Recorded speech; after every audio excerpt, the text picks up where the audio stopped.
Hey everybody, you've had a great week learning about teen numbers. Today we're going to practice drawing teen numbers, and it's going to feel very similar to when we were using double 10 frames, but today we're going to do a few with double 10 frames and then some without. When we're making teen numbers, we want to have our drawings be very organized.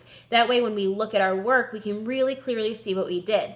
A lot of times when we're solving problems, not just in kindergarten, but all the way up through school, we need to have different ways to show what we're thinking. And a lot of times we like to use a drawing to help us. So we want to start practicing now having very neat math drawings so that we can get really good at it. So to work along with me today, you're just going to need your math workbook on page 27.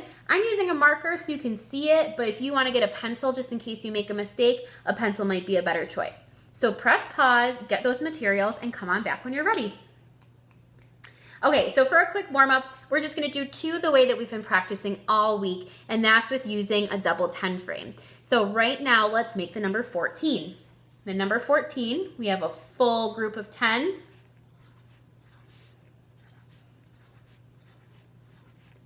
And then we have four more ones. 10, 11, 12, 13, 14. And now let's go on and make the number 18. Again, 18, we have a full group of 10, and then some more ones.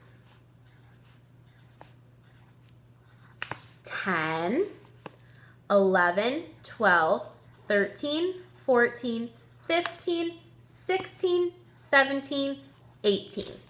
Okay, so that might have felt easy to you because you've been doing that all week long. We're going to do the same thing now for the number 12. Here's the thing though, we don't have the 10 frames as a guide, so we have to do a better job of counting and making sure we're lining up our circles as we're drawing. So let's make the number 12 together. I did those kind of quick. We're going to slow down to make the number 12. So first, we need to draw 10, the group of 10, to show the number 12. Like we're doing in a 10 frame, we want to make 5 group drawings, which means that we only have 5 across each time. So let's show the number 12 by starting with a group of 10.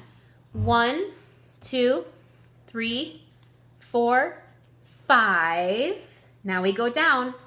6, 7, 8, 9, 10.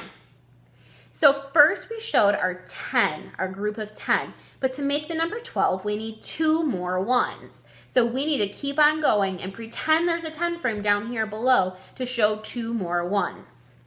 1, 2.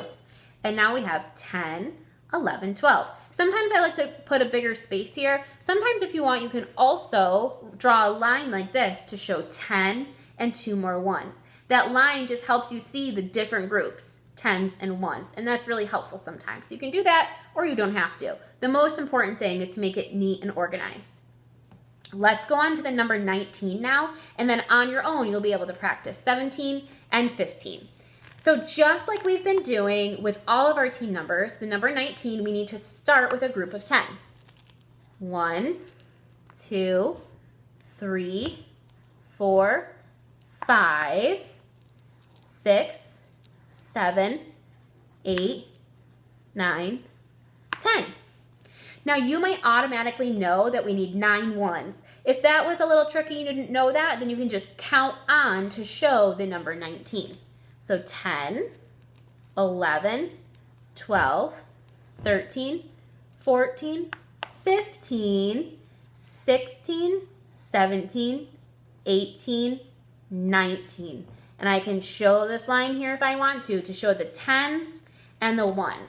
One thing you might be noticing is that if you're making your circles too big, you're going to run out of room. So if you used a pencil and you made your circles too big, you can pause to erase it and make your circles a little bit smaller so it fits. You could also do it on a separate piece of paper if you want, or you could use your whiteboard and just put a blank piece of paper in there in the plastic sleeve.